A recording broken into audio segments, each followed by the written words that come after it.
হুম, ভীষণ ভীষণ চিন্তায় আছি। কি করব সেটাই ভাবছি। কি সমস্যা মহারাজ? নবাব বাহাদুর খাজনা বাড়াবার জন্য খুব চাপ দিচ্ছে। কি যে করি ঠিক বুঝতে পারছি না। ও মন্ত্রী, কিছু বলো না, মন্ত্রণা দাও। নবাব বাহাদুর যেভাবে চিঠিটা দিয়েছেন তাতে কিন্তু খুব সংশয় আছে মহারাজ। আলোচনায় সব সম্ভব মহারাজ। মন্ত্রীমশাইকে পাঠিয়ে দিন, মন্ত্রীমশাই সব একদম ঠিক করে চলে আসবেন। কি মন্ত্রী, যাবে নাকি মুর্শিদাবাদ? যাও না, এবার একটা কাজের কাজ করো দেখি। মাথা খারাপ, একে নবাব বাহাদুর ক্ষেপে আছে। আমি বরং গোপালের নামটা সভায় তুলি। মহারাজ, মহারাজ আপনি তো মাঝে মাঝেই বলেন যে গোপাল অসাধারণ বোঝাতে পারে। হ্যাঁ, বলেছি তো, যার যেটা গুণ আমি তো সেটাই বলবো। মহারাজ, আপনি প্রথমে একটা পত্র পাঠান, দেখুন তাতে কি হয়, আর তারপর না হয় আলোচনার জন্য কেউ না কেউ যাবে। দেখো দেখো মন্ত্রী, দেখো গোপালের বুদ্ধিটা একবার দেখো। এমন একটা কিছু করো না যাতে করে তোমার জন্যেও এইভাবে আনন্দ করতে পারি। তাহলে ওটাই ঠিক হলো। আমি একটা পত্র দেব, তাতে আবেদন করব খাজনা মকুবের। তাহলে গোপালের কথাই রইল। আমরা আশা করতেই পারি যে মহারাজের পত্রে নবাবের রাগ প্রশমিত হবে। হ্যাঁ, তাহলে আজকের মতো সভার কাজ এখানেই শেষ হলো।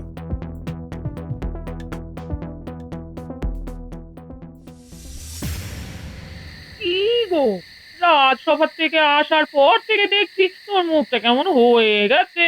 বিস্তর চিন্তা গিন্নি।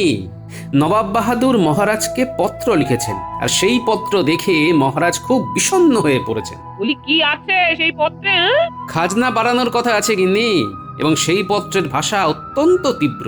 আর এইবারে তো বন্যায় রাজ্যের খুব ক্ষতি হয়েছে, সেটা তো জানোই। ও, তাহলে তো খুব চিন্তার বিষয়। কি হবে তাহলে? দেখা যাক, আমি একটা কথা বলেছি, দেখি সেটাতে যদি কিছু কাজ হয়। তুমি কি পরামর্শ দিয়েছো গো? আমি বলেছি ওই নবাব বাহাদুরকে পত্র দিয়ে একটা আবেদন করতে। মহারাজ তাই করবেন, এবং আজ রাতের মধ্যে সেই পত্র নিয়ে দূত চলে যাবে।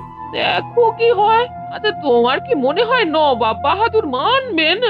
আশা করতে তো দোষ নেই, হাতে যখন আর কোনো উপায় নেই, তখন এই আবেদন নিবেদনের উপর আমাদের তো নির্ভর করতেই হবে গিন্নি। ঠাকুর, ঠাকুর একটু মুখ তুলে তাকাও।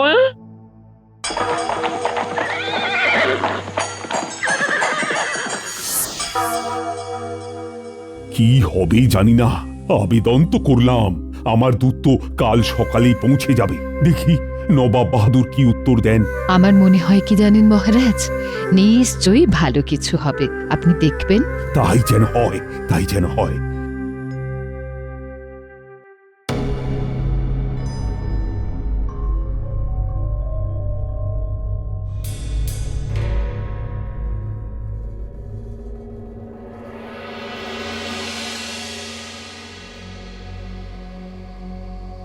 উজির, কৃষ্ণচন্দ্র আমার কাছে খাজনা মাফ করার জন্য আবেদন করছে।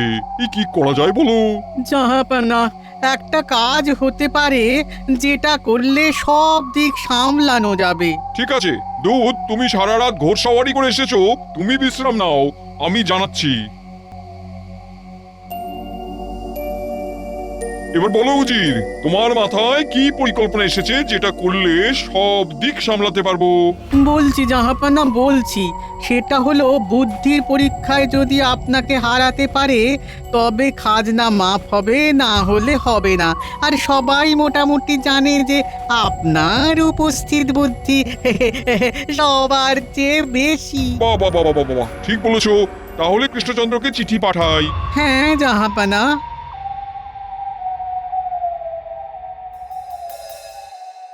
খুব আশঙ্কায় আছি, কি হবে বুঝতে পারছি না। ও মন্ত্রী, তুমি কি বলো? আগে আমি আর কি বলবো মহারাজ, চিঠি পড়ে ওনার কি ভাবের উদয় হবে সেটা তো এখান থেকে বোঝা অসম্ভব। তা অবশ্য ঠিক। ও রাজ্যতীষী, তুমি গণনা করে দেখো না। আমার গণনা কাল হয়ে গেছে মহারাজ। সামান্য বিপদ আছে, তবে কেটে যাবে, আমি আশাবাদী। আচ্ছা মহারাজ, ধরুন যদি নবাব আপনার চিঠিকে কোনো গুরুত্ব না দেন, তাহলে কি করবেন? এই দেখো, আবার কি উল্টো পাল্টা কথা বলছো তুমি। আরে শুভ শুভ বলো। মহারাজ, কিছু কিছু মানুষ আছে যাদের মুখ থেকে কোনো ভালো কথা বেরোয় না। গোপাল হলো সেই ধরনের লোক। মন্ত্রীমশাই, আপনি জানেন না সব সময় সবচেয়ে খারাপ কি হতে পারে সেটা ভেবে চলা উচিত। একদম সঠিক বলেছে বিজ্ঞান। আমাদের ভাবতে হবে যে নবাব বাহাদুর যদি আমাদের আবেদন না মঞ্জুর করেন তখন আমাদের কি করতে হবে সেটা আগে ভাগে ভেবে রাখতে হবে। হ্যাঁ? তাহলে সত্যি তো ভাববার কথা। কি হবে গো মন্ত্রী?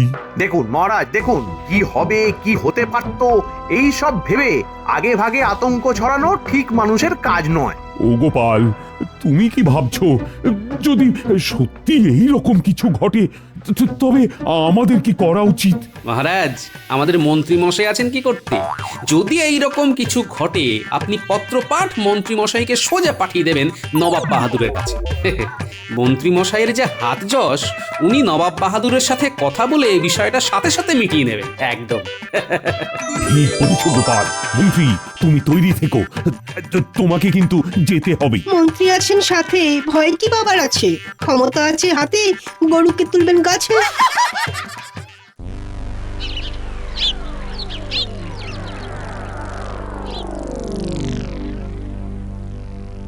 তুমি খুব ভালো বুদ্ধি দিয়েছো।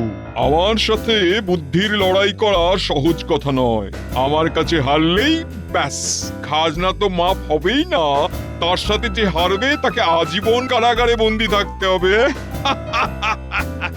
কৃষ্ণনগরের মহারাজার মন্ত্রী কোনো কাজের নয়, আসবে তো গোপাল। গোপালকে আমি ঠিক সামলে নেব। এসো এসো, একটু বুদ্ধিতে শান দিয়ে নি। তুমি আমাকে কিছু বুদ্ধির প্রশ্ন করো। জাহাপানা, এক চোখ বুঝলে 1 মাইল দেখা যায়, তাহলে 2 চোখ বুঝলে ক মাইল দেখা যাবে? আরে 2 চোখ যদি বুঝি তাহলে কিছুই দেখা যাবে না। না না না না, এটা ওই মন্ত্রীর বুদ্ধির মতন প্রশ্ন হলো। একটা গোপালের বুদ্ধির মাপের প্রশ্ন করো। গোপালের বুদ্ধির মাপ? দাঁড়ান জাহাপানা, দাঁড়ান, একটু ভেবে দেখি। পেয়েছি পেয়েছি পেয়েছি, একটা জটিল ধাঁধা, সমাধান করুন দেখি। বলো বলো। একটা বিরাট মাঠ, খেলে না সেখানে কেউ, গাছে গাছে জুঁই ফুল, তোলে না তাদের কেউ। ধাঁধা বটে, জটিল ধাঁধা। হ্যাঁ, দাঁড়াও দাঁড়াও দাঁড়াও, ভাবতে দাও ভাবতে দাও। একটা বিরাট মাঠ, সেই মাঠে কেউ খেলে না, সেখানে আবার জুঁই ফুল গাছ আছে, সাদা সাদা জুঁই ফুল ফুটে আছে। হ্যাঁ জাহাপানা, ফুটে আছে, কিন্তু কেউ সেই ফুল তুলতে পারে না। মানে তুলতে পারে না। কি সেই মাঠ?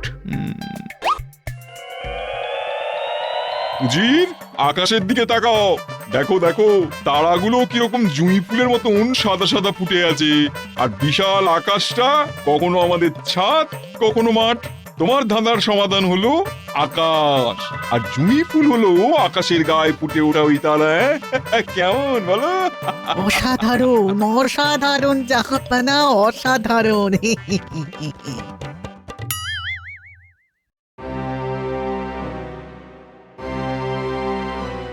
আপনাকে খুব চিন্তিত দেখাচ্ছে মহারাজ। হাতে ওটা কার চিঠি? কার আবার? নবাব বাহাদুরের চিঠি। তাহলে মহারাজ মন্ত্রী মশাইকে পাঠিয়ে দিন। আরে পুরো কথাটা শুনতে দাও না, খালি কথার উপর কথা বলে। বলুন মহারাজ, কি লিখেছেন? নবাব বাহাদুর একটা শর্ত রেখেছেন। শর্ত? কিসের শর্ত? নবাব বাহাদুর লিখেছেন তাকে যদি বুদ্ধিতে হারাতে পারানো যায় তবে খাজনা মকুব, আর যদি হারাতে না পারে তবে খাজনা তো মকুব হবেই না, বরং তাকে কারাগারে থাকতে হবে চিরদিনের মতো। এই তো সুযোগ। আমাদের বুদ্ধিমান গোপালকে নবাব বাহাদুরের মুখে ছেড়ে দিতে হবে। নবাব বাহাদুরকে বুদ্ধিতে হারানো অসম্ভব। মহারাজ, আমার তো মনে হয় গোপালকেই নবাব বাহাদুরের কাছে বুদ্ধির লড়াইয়ে পাঠানো দরকার। আরে এটা আপনি বলবেন, তবে মহারাজ আমাকে বলবেন যে গোপাল তোমাকে যেতে হবে? আমি তো যেতেই বলছি, আমিই যাব। দেখলে তো মন্ত্রী, গোপাল তোমার আগেই ভেবে নিয়েছে যে ওই যাবে। তোমার মন্ত্রণা। মহারাজ, আমি তাহলে কালই রওনা হই। তুমি জয়ী হয়ে ফিরে এসো এই কামনা করি। আর হ্যাঁ, বাড়ি যাবার পথে খাজাঞ্চির কাছ থেকে 100 মোহর নিয়ে যেও। ওটা তোমাকে পথের খরচের জন্য দেওয়া হলো। অনেক ধন্যবাদ মহারাজ, আপনি শুধু আশীর্বাদ করুন যাতে আমি জয়ী হয়ে ফিরি। আমার আর তোমার রানীমার দুজনের আশীর্বাদ সব সময় তোমার উপর আছে গোপাল। তুমি জয়ী হয়ে ফিরে এসো, মিত্র হিসেবে তোমার সাফল্য কামনা করি। হ্যাঁ, গোপাল আমাদের গোপাল, তোমার বলেই ফিরবে দেখো মহারাজের কপাল।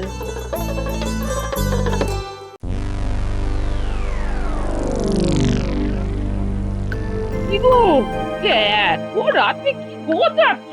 কি রাতে কোথাও যাবে নাকি? রাতে না গিন্নি, রাতে না, কাল সকাল সকাল বেরোবো, তাই এখন থেকে সব গুছিয়ে গাছিয়ে রাখছি। তুমি যাবেটা কোথায়? কাল সকালে আমি নবাব বাহাদুরের সাথে আলোচনা করতে যাব গিন্নি। মহারাজ আমাকে পাঠালেন। আসল ঘটনা কিছুতেই বলা যাবে না, বললেই তো কান্নাকাটি শুরু হয়ে যাবে। হ্যাঁ গো, তা মন্ত্রী মশাই কি বলছেন? আরে মন্ত্রী মশাই তো নিজেই আমার নামটা বললেন। বলো কি গো, তাহলে সুবুদ্ধি হয়েছে বলো? মানুষ কি চিরকাল এক থাকে গিন্নি? মানুষ তো বদলায়, তেমনি মন্ত্রী মশাইও নিজেকে বদলেছেন। যাকে এই কটা মোহর হাতে রাখো, বুঝলে? আমি যতদিন থাকবো না, বাজার দোকান তো করতে হবে নাকি? নাতি নাতনিদের দিয়ে এই কদিন একটু ভালো মন্দ কিছু খেও, বুঝলে? হ্যাঁ, আচ্ছা গো আচ্ছা, আমাদের জন্য তোমাকে অত চিন্তা করতে হবে না। তুমি যে কাজে যাচ্ছ সেই কাজের দিকে মন দাও গে। নাও, এই তোমার গোছানো হয়ে গেছে, চলো এবার রাতে শুতে চলো। অনেক রাত হয়েছে গো।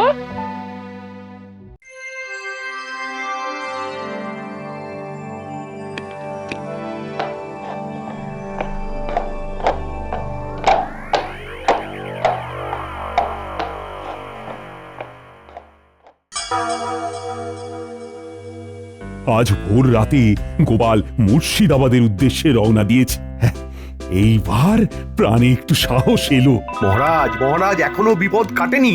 নবাবের বুদ্ধি ক্ষুরধার। নবাবকে হারানো খুব কঠিন কাজ। যদি খারাপ কিছু ঘটে, বলা তো যায় না। গোপাল যদি হেরে যায়? আচ্ছা, তোমার মুখে কি কোনো কিছুই আটকায় না?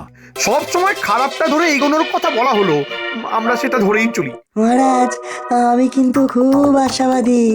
আমাদের সবার ওর উপর বিশ্বাস রাখা উচিত। হ্যাঁ, এখন কতদূর গেল কে জানে।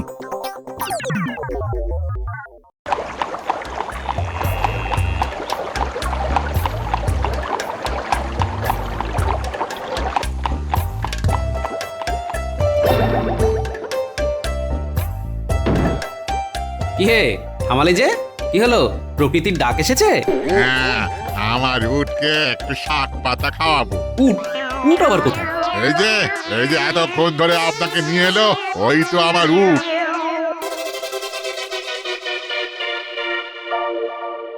আরে, এটা তো গরু।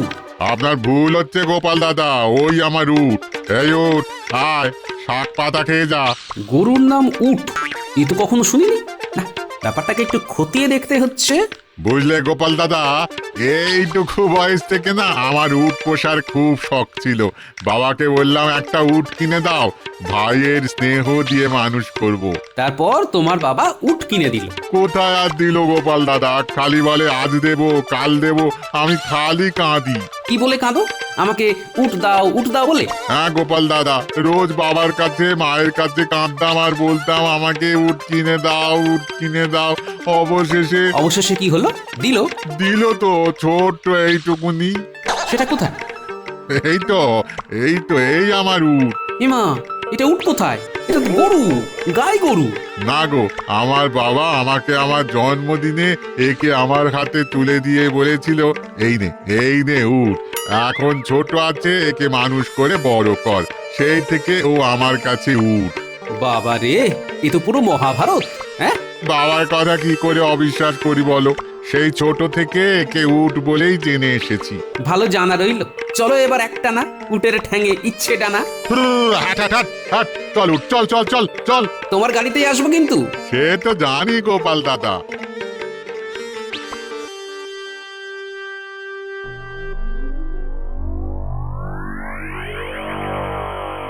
দূতের কথা মতো গোপাল আজ বিকেলে এখানে পৌঁছবে।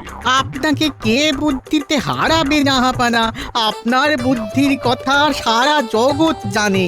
গোপাল তো আপনার কাছে নস্যি। না, গোপালের সাহস আছে, হারবে জেনেও কিন্তু আসছে। জাহাপানা, গোপাল যদি হেরে যায় তাহলে গোপালকে কি আপনি কারাগারে বন্দি করে রাখবেন? হ্যাঁ, হেরে যাওয়া মানে শাস্তি পাওয়া। আমি এই বুদ্ধির লড়াই নিয়ে খুব উত্তেজিত। জিততে কার না ভালো লাগে, কি বলো উজির? সে তো ঠিক কথা। আর কিছুক্ষণ পরে গোপাল এসে পৌঁছবে। আমি গোপালের জন্য অপেক্ষা করছি।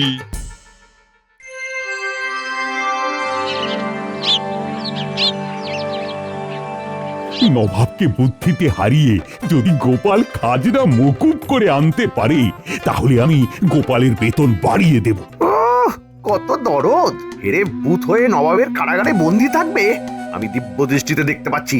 যতই চিৎকার করুন, নবাব বাহাদুরকে হারানো গোপালের কম্য নয়। মন্ত্রী, আমার মনে হয় গোপাল কালই ফিরে আসবে। গোপাল ফিরে এসে দেখবে সারা কৃষ্ণনগর আনন্দে উচ্ছ্বাসে ভাসছে। মন্ত্রী, তোমার ওপর ভার রইল। গোপালের আগমনে সারা কৃষ্ণনগর যেন আনন্দে ভাসে, আনন্দের যেন কোনো খামতি না হয়। মহারাজ ভেবে নিয়েছেন গোপাল নবাব বাহাদুরকে বুদ্ধিতে হারিয়ে বিজয়ী হয়ে আসবে। সেগুড়ে বালি। ঠিক আছে মহারাজ, গোপালের আগমনে যেন সারা কৃষ্ণনগর সেজে ওঠে, সেই দিকটা দেখব। সভাকবি, তুমি গোপালের জয়ী হওয়া উপলক্ষে একটা কবিতা রচনা করো দেখি। করেছি মহারাজ, শোনাবো? জয়ী হয়ে গোপাল ফিরল ঘরে, উপহার সাজানো থরে থরে।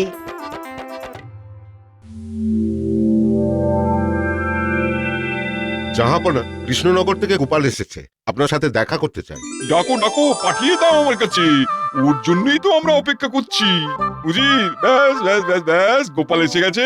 এবার গোপালকে হারিয়ে দিলেই আমার 16 কলা পূর্ণ হবে। কৃষ্ণচন্দ্রকে খাজনা মাফ করতে হবে না, আর গোপালকে কৃষ্ণনগর যেতে দেবো না। প্রণাম নবাব বাহাদুর। এসো এসো এসো গোপাল, আরে এই পথে আসতে কোনো কষ্ট হয়নি তো? না না, মসৃণ সরল রাজপথ যেন উড়ে এলাম। নবাব বাহাদুর, বলুন আপনার জন্য আমি কি করতে পারি? আমাকে বুদ্ধির লড়াইয়ে হারাতে হবে। হারলেই আমি খুশি হয়ে তোমাদের খাজনা মুকুব করে দেবো। আর তুমি যদি হেরে যাও তবে? জানি নবাব বাহাদুর, ওটার বলতে হবে না। বুদ্ধিতে আপনি নবাব আর আমি ভাঁড় গোপাল, তফাৎটাই বলে দিলাম। তার মানে তুমি হার স্বীকার করে নিলে নাকি? নবাব বাহাদুর, আমি যেন জন্ম জন্ম আপনার কাছে হারি। হারারও সুখ আছে, সেই সুখটাই পেতে চাই। হারার সুখ মানে? আমি বুঝতে পারছি না। ওটা যারা আপনার কাছে হেরে বাড়ি গেছে তারাই বুঝবে। এবার একটা ব্রহ্মাস্ত্র ছাড়ি। নবাব বাহাদুর, এখন বলুন আপনি কি চান? প্রথম রাতেই বেড়াল মারতে হবে। নবাব বাহাদুরকে কথা বলার আগে আমাকে বলতে হবে। তুমি আমাকে কি দিতে চাও? পারলে আপনাকে উটের দুধও পান করাতে পারি নবাব বাহাদুর। উটের দুধ? সে তো মরুভূমিতে থাকে, সে তো অনেক দূর। হোক না দূর, আমি যখন বলেছি তখন আপনাকে কাল সকালে উটের দুধই পান করাবো। নইলে আমি হার স্বীকার করে আপনার কারাগারে চিরকাল রয়ে যাব। ঠিক আছে, কাল সকালে আমাকে উটের দুধ খাওয়াতে পারো, তবে তোমাদের খাজনা মুকুব। গোপালটা যে এই ধরনের বোকা সেটা জানতাম না। দেখ যাক, খাজনা আর মাফ করতে হবে না। ঠিক আছে নবাব বাহাদুর। এই শোনো, আমাকে বোকা বানিয়ে লাভ নেই। উট বলে কার না কার দুধ আমাকে খাওয়াবে, সেটা হবে না। হবে না তো? আপনার লোক পাঠাবেন, তার সামনে আমি উটকে ডাকবো, উট আসবে, উটের দুধ দুইবে, আমি আপনার লোকের সামনে সেই দুধ নেব, তারপর আপনার কাছে নিয়ে আসবো। ঠিক আছে? তুমি কাল সকালের মধ্যে উটের দুধ আমার জন্য আনবে। যে উট মরুভূমিতে থাকে সেই উটের দুধ কাল সকালের মধ্যে। আচ্ছা, কি করে যাবে? কি করে যাবে? উড়ে উড়ে? তবে তো যে তোমার সাথে যাবে তাকেও তো উঠতে হবে। কাল সকালের মধ্যে আপনি উটের দুধ পাচ্ছেন। আমি মরুভূমি থেকে আনি কি সমতল থেকে আনি সেটা কোনো ব্যাপার নয়। উটের দুধ খাওয়া আর সেটা পান করা নিয়ে কথা। ঠিক আছে ঠিক আছে, তুমি এখন বিশ্রাম নাও। তুমি পথশ্রমে খুব ক্লান্ত। ধন্যবাদ নবাব বাহাদুর। প্রহরী, যাও গোপালকে বিশ্রামাগারে নিয়ে যাও। আচ্ছা উজি, এই গোপাল সুস্থ আছে তো? কোনো শোক তাপ পেয়ে মাথা খারাপ টারাপ হয়ে যায়নি তো? না জাহাপানা, মাথা খারাপ হলে মহারাজ কি পাঠাতেন? তা অবশ্য ঠিক। উজির, আমি এত সহজে জিতে যাব এটা তো আমি ভাবতেই পারছি না। তার মানে গোপাল সম্পর্কে যে সমস্ত কথা শোনা যায় সেগুলো সত্য নয়, শুনে গোপাল বোকা। তাহলে কাল সকালে উটের দুধ।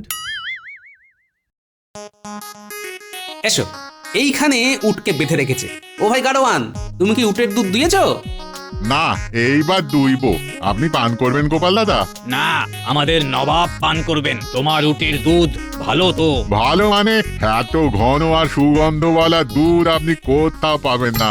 আমার উটের দুধ হচ্ছে সবচেয়ে সেরা। কই তোমার উটকে নিয়ে এসো দেখি।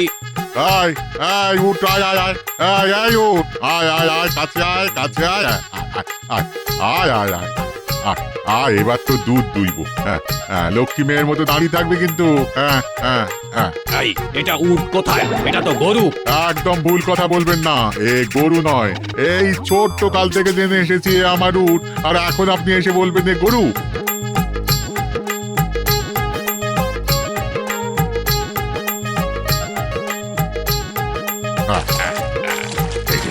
এই যে দুধ দুইছি, এটা হচ্ছে উটের দুধ। কি বুঝলে বাবা প্রহরী? এটা কিসের দুধ? উটের দুধ। এই যে দুধটা নিয়ে যাচ্ছি, এটা কিসের দুধ? উটের দুধ। নবাব বাহাদুরকে গিয়ে কি বলবে? যে এটা উটের দুধ, জাহাপনা।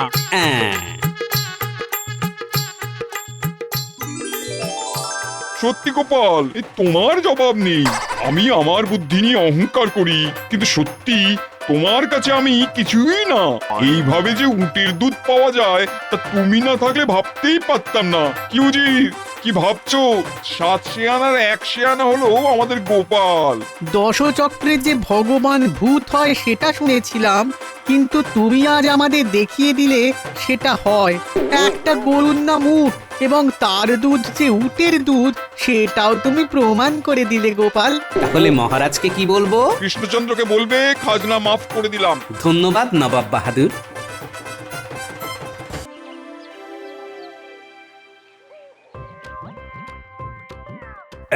এই যে রাজ্যোতিষী, কি মনে হয় এখন আমাদের রাজ্যের অবস্থা খুব ভালো?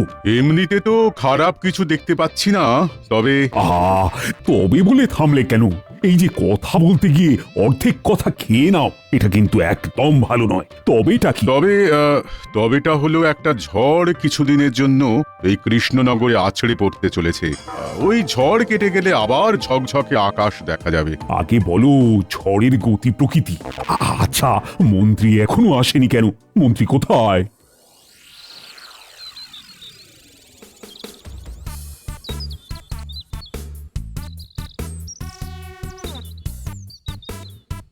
এই তুই কে? মানে আমি যেই হই, কিন্তু আমাকে তুই তুকারি করছেন কেন? আমার সাথে গলা উঁচিয়ে কথা। জানিস আমি তোকে কি করতে পারি? আমার সাথে একটু ভেবে চিন্তে কথা বল, বুঝলি? আমি তোর মুখ দেখে বলে দিচ্ছি তুই কে আর তোর মনের মধ্যে কি আছে। আমার মনের খবর জানতে পেরে গেছেন? বাবা, ভাবা যায় না। তুই তো এই রাজ্যের মন্ত্রী, একটা ভাঁড়ের বুদ্ধির কাছে হেরে যাস? এই রে, এটা তো সত্যি বলছে। তার মানে এই বৃদ্ধর ক্ষমতা আছে। ক্ষমতা আছে মানে আমি অনেক কিছু জানি। আমি মন্ত্র পড়ে আগুন জ্বালিয়ে পুড়িয়ে দিতে পারি। শান্ত নদীতে বান আনতে পারি। আপনি আমার কাছে কি চান? আমি এই গোটা দেশের রাজা হতে চাই। তুই আমাকে সাহায্য করবি? আমাকে একটু ভাবতে দিন। তুই ভাববি? আচ্ছা ভাব। তোকে ভাববার জন্য আমি আজকের দিনটা সময় দিলাম। কাল আমাকে জানাবি তুই কি করতে চাস।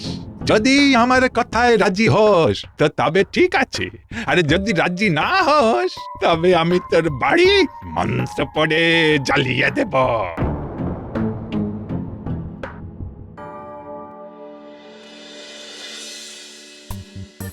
গোপাল, মন্ত্রী এখন কোথায় থাকতে পারে বলো তো?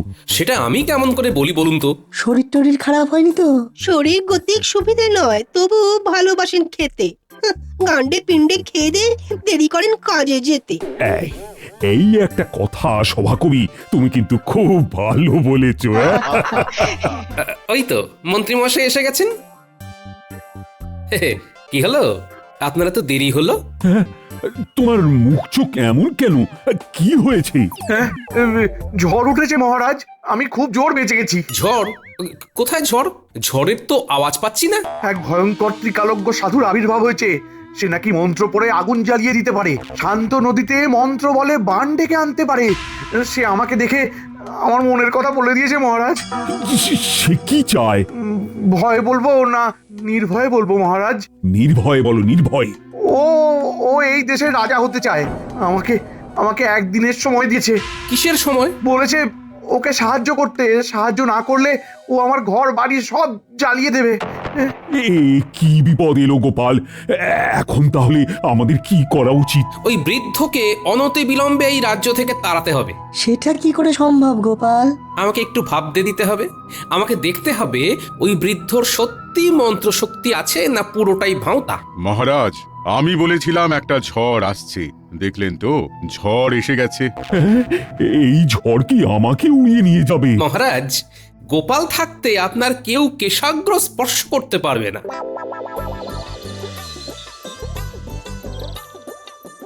ও ভোলা কাকা, আমাকে 4টে রসবড়া দাও না। দিচ্ছি রে মা, একটু দাঁড়া। এই দোকানি, দোকানি, আমাকে এক্ষুনি এই 10টা রসগোল্লা দে তো। ওরকম ভাবে তাড়াতাড়ি করলে হবে না, হ্যাঁ একটু সময় দিতে হবে। কি? একটা বুড়ো মানুষকে অপমান! জানিস আমি তোকে কি করতে পারি? দেখছো না এখানে ওই কচি বাচ্চারা দাঁড়িয়ে আছে, আগে ওদের দেবো তারপর তোমাকে দেবো। নিতে হলে দাঁড়াও, নইলে যাও ভাগো। যেন একেবারে ঘোড়ায় জিন পড়িয়ে এসেছে। তবে রে, আমার মতো জ্ঞানী পুরুষকে অপমান! নে, তোর দোকানকে আমি পুড়িয়ে দিলাম। যা যা, দোকান তুই পুড়ে যা।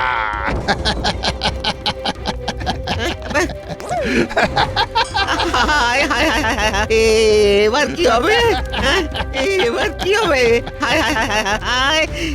যেমন কথা শুনিসনি, আমার কি দোষ? আমি তো বললাম আমাকে আগে দে। এই তুমি কি ধরনের মানুষ, হ্যাঁ, যে মানুষের ক্ষতি করতে চাও? আমি তো সহজ মানুষ নই। আমার একটাই চাওয়া, আমাকে সব সময় খুশি রাখতে হবে। আমি খুশি থাকলেই আমি শান্ত। আমি চললাম চললাম আমি বড় বট গাছের তলায়। আমি সেই আমি।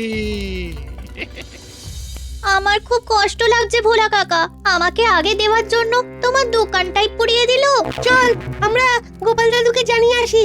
আপনার ঠিক কথা বলেছে, চল রাজসভাতে।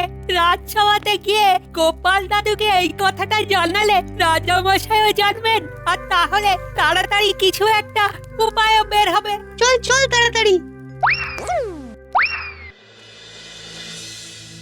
রাজা হতে চায়, তার আছে মন্ত্র শক্তি। মন্ত্র শক্তির গুণে আগুন জ্বালাবে, শান্ত নদীতে বান আসবে। ও বাবা, আমি ভাবতে পারছি না গোপাল। আচ্ছা, ও আমাদের ভয় দেখাচ্ছে না তো? হতে পারে আমাদের দেখাচ্ছে ভয়। ভয় কি আমাদের করতেই হবে জয়। কিভাবে? কিভাবে? মন্ত্রী কি সভাকবি যে সভাকবিকে জিজ্ঞেস করছো? নিজের বুদ্ধি নেই? নিজের বুদ্ধিটাকে কোথায় বন্ধক দিয়েছো শুনি? এই জন্য মহারাজের জন্য কিছু করতে নেই। আমি ভেবে নিয়েছি আমি ওই বৃদ্ধকেই সমর্থন করব। হ্যাঁ। কি মন্ত্রী, মগজে কিছু এলো? আগে না, আমি ভাবছি।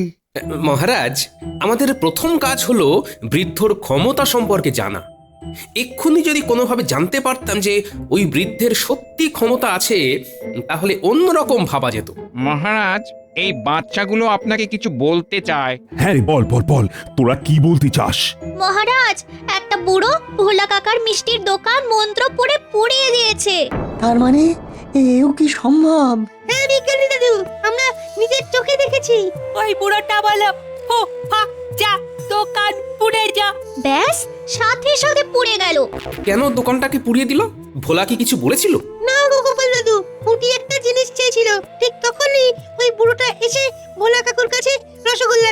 তখন ভোলা কাকা বলে আগে আমাকে দেবে তারপর ওনাকে দেবে। সেই শুনে বুড়োটা খুব রেগে যায়। তখন ওই মন্ত্রটা বলে আর দোকানে আগুন লেগে যায়। গোপাল, এসব শুনে তো আমার হাত পা ঠান্ডা হয়ে যাচ্ছে। মহারাজ, ভোলা ময়রার দোকানটা আবার গড়ে দিতে হবে। কি করে এই বৃদ্ধকে কৃষ্ণনগর থেকে তাড়ানো যায় সেটা ভাবছি। মহারাজ, একটা বুদ্ধি মাথায় এসেছে। কি বুদ্ধি গোপাল? আমি সব বলবো, কিন্তু আমাকে এখন ওই বৃদ্ধের কাছে যেতে হবে এক্ষুনি। এক মুহূর্ত সময় নষ্ট করা যাবে না। এই, তোরা সবাই আমার সাথে চল।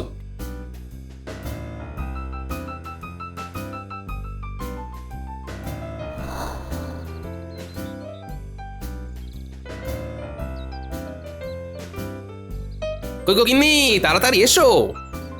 কি গো, কি হলো? এত হাঁকডাক করছো কেন?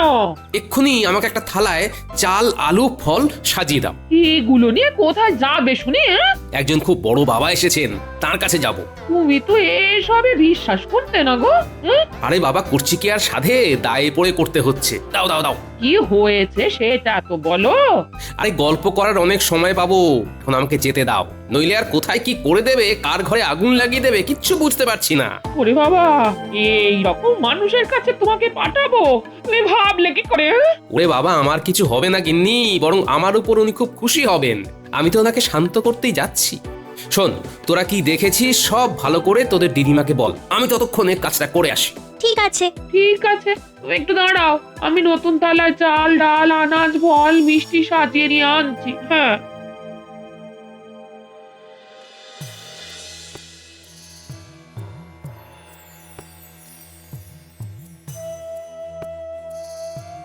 না না না, গোপালকে একা ছেড়ে দেওয়াটা মোটেই উচিত হয়নি। আমার গোপালের যদি কিছু হয়ে যায় তাহলে আরেকটা গোপাল আমি পাবো কোথায়? আরেকটা গোপাল পাওয়া যাবে না মহারাজ, গোপাল সারা পৃথিবীতে একটাই। আদিক্ষেতা, দাঁড়াও না, তোমাদের গোপালকে কিভাবে আগুনে ভেজে দেয় দেখবে। আগ বাড়িয়ে সব কাজ করার ফল কি হয় এবার দেখো। তাহলে এখন কি করা যায়? সেটা তো আমিও ভাবছি। আমার মনে হয় একবার প্রহরী ডাকা উচিত। ওই দেখো, আমাকে এখন কি করতে হবে এই সব পরামর্শ আমি বিজ্ঞানী আর সভাকবির থেকে নেব। হায় হায় হায়, সব সব কপাল কপাল। মহারাজ, কেন কপালকে দেন গাল? ওই কপালই আছে জানবেন আপনার গোপাল। এই দুঃখের সময়ে সভাকবি, তোমাদের কজনের মুখ চেয়ে আমি আছি। আমার কিন্তু গোপালের জন্য খুব চিন্তা হচ্ছে। ও সেনাপতি, কি করা যায় বলো তো? আমি প্রহরীকে পাঠাচ্ছি মহারাজ, ও ঠিক খবর নিয়ে আসবে, আপনি দুশ্চিন্তা করবেন না।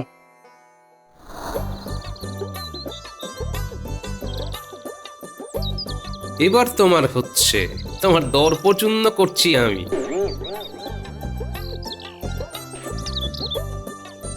জয় বুড়ো বাবার জয়, জয় বুড়ো বাবার জয়। রে তুই? আমি গোপাল, মহারাজ কৃষ্ণচন্দ্র রায়ের সভাসদ। তো তো আর দুদিন ওই রাজার রাজত্ব থাকবে, তারপর তারপর তারপর কি হবে বাবা? তারপর ওই সিংহাসনটা আমার হবে। তোদের ওই রাজার আমার মতো কি জ্ঞান আছে? না না না না না না না, একদম নেই। কোথায় আপনি আর কোথায় আমাদের মহারাজ, তুলনাতেই আসে না। তবে একজন আছে খুব জ্ঞানী, বুঝলেন বাবা, তার কি দর্প, কি অহংকার, সে বলে তাকে তর্কে কেউ হারাতে পারবে না। কে কে সেই আহাম্মক? চল চল, আমাকে নিয়ে চল।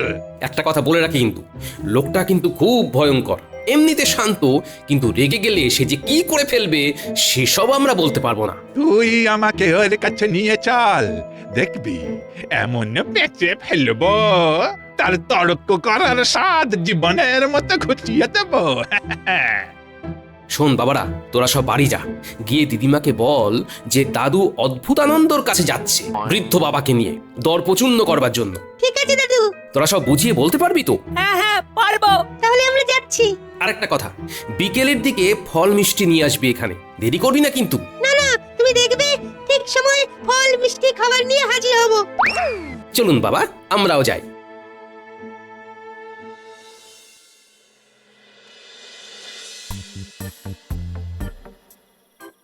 এই আরে কত দূরে যাব? আমরা ওই বনের দিকে যাব বাবা। চল, আজ ওর দর্প আমি চূর্ণ বিচূর্ণ করে তোদের ওই রাজাকে সিংহাসন থেকে নামিয়ে ওখানে আমি বসবো। তোমার দর্প আমি চূর্ণ করবই। বাহ, তা বাবা আমাকে সভাসদটা রাখবেন তো? রাখবো রাখবো, এখন আমাকে ওখানে নিয়ে চল আগে। চলুন।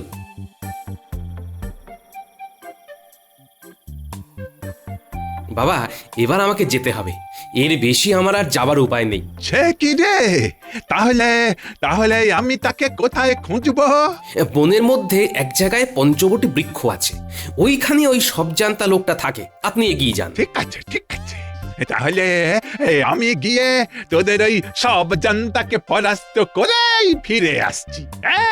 তুই ওই বট গাছের তলায় অপেক্ষা করবি, কেমন? যথা আজ্ঞা বাবা, যাও এখন সারাদিন ধরে পঞ্চবটী বৃক্ষ খোঁজো।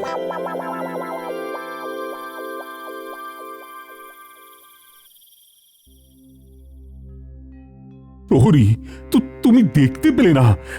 কি গো বিজ্ঞানী, গোপাল এখন কোথায় যেতে পারে? এ তো খুব চিন্তার বিষয়। চিন্তার কিছু নেই, গোপাল যখন দায়িত্ব নিয়েছে তখন নিশ্চয়ই কিছু একটা ভেবেছে। জানি না গোপাল এখন ওই বৃদ্ধ লোকটাকে নিয়ে কি করছে। এখানে তো কোনো পঞ্চবটী গাছ দেখছি না, তাই আর একটু এগিয়ে যাই, নিশ্চয়ই ভেতরে থাকবে। হ্যাঁ, আমি সেই আমি।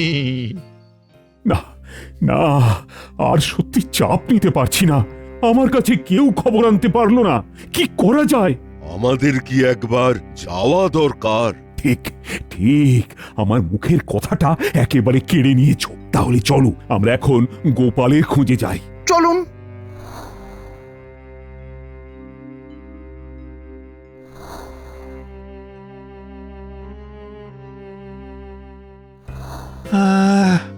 সকাল থেকে তো সন্ধে হতে চলল, কোথায় সেই পঞ্চবটী বৃক্ষ? এদিকে পেটে তো লক্ষ লক্ষ ইঁদুর দৌড়চ্ছে। গোপাল কিছু খাবার নিয়ে এসেছিল, কিন্তু ওগুলো তো ওখানে রেখেই চলে এলাম। এখানে একটু বসি, আর পারছি না। ফিরে যাব? না না না না, ফিরে যাব না। ওকে আমার হারাতেই হবে।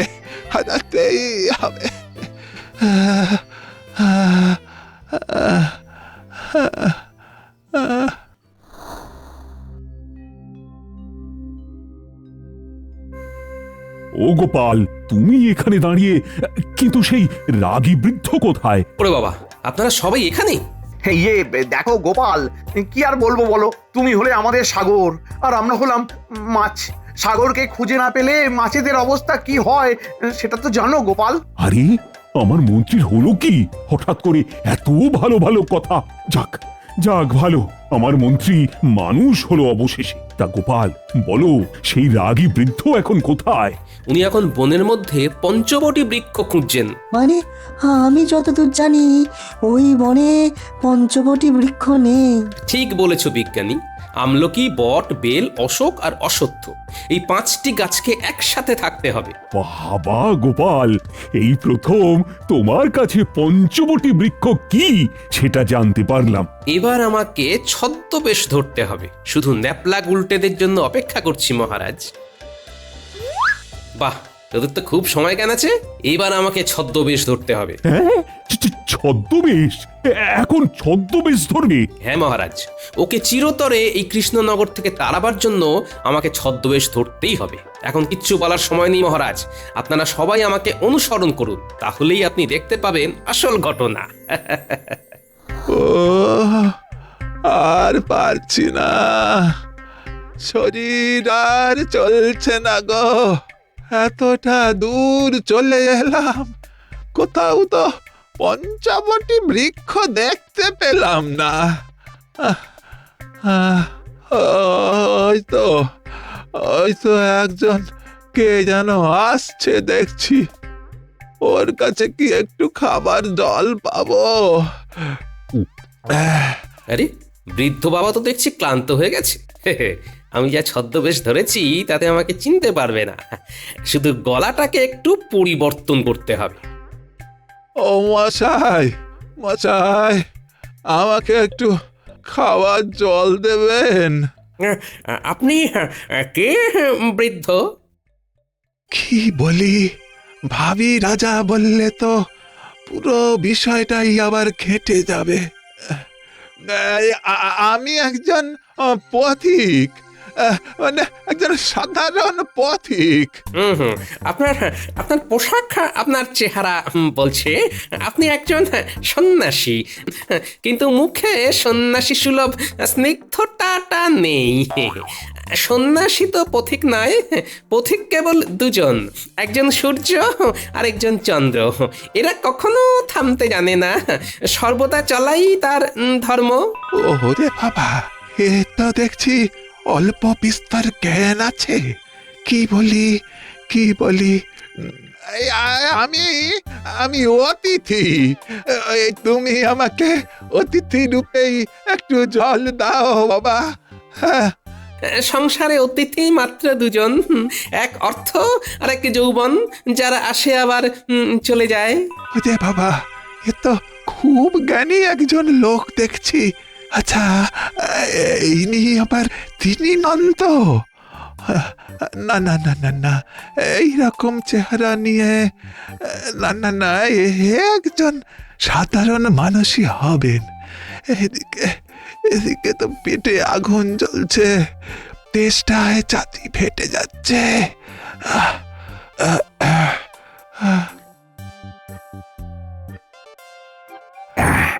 এইখান থেকে বেশ শোনা যাচ্ছে। গোপালের যুক্তিগুলো শুনছো সবাই? সত্যি যত দিন যাচ্ছে গোপালকে আরো নতুন ভাবে আবিষ্কার করছি। আমাদের এই গোপাল। আচ্ছা আচ্ছা, না হয় একজন সহ্যশীল মানুষ হিসেবেই আমাকে একটু জল দাও বাবা। এই পৃথিবীতে সহ্যশীল হলো দুজন, একজন ধরিত্রী আর একজন হলো বৃক্ষ। আমরা এই ধরিত্রীর উপর কত অত্যাচার করি, কিন্তু ধরিত্রী আমাদের সব অত্যাচার হাসি মুখে সহ্য করে। আর বৃক্ষ সেও তাই, তাকে যতই আঘাত দিন না কেন ছায়া এবং মিষ্ট ফল ঠিক দেবে। আমি খুব ক্লান্ত, আমি বুঝতে পেরেছি আমার এখনো অনেক কিছু জানার আছে। আমার জ্ঞান এখনো সম্পূর্ণ হয়নি। আমি একদম নিঃস্ব হয়ে তোমার কাছে একটু জল চাইছি। আমি স্বীকার করছি, মরা নদীতে বান ডাকা এবং মন্ত্র পড়ে আগুন জ্বালানো অশিক্ষার লক্ষণ। একটা কথা জিজ্ঞেস করব? করুন করুন। তুমি কে? আমি গোপাল। আমি আপনার সাথে চালাকি করেছি, আমাকে ক্ষমা করবেন। আমি আমার রাজ্যকে বাঁচাতে এই চালাকির আশ্রয় নিয়েছি।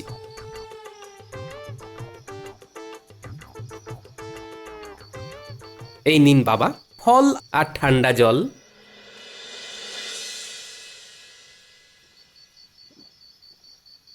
ও গোপাল, গোপাল, তুমি আমাকে বোঝালে যে প্রকৃত বিদ্যা মানুষকে বিনয়ী করে। আমি এই রাজ্য ছেড়ে চলে যাব বাবা। আমি এই রাজ্য ছেড়ে চলে যাব।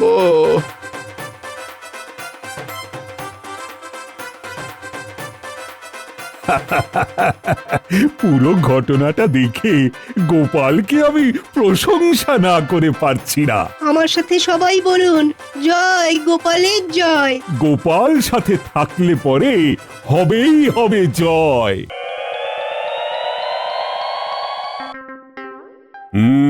তারপর গোপাল?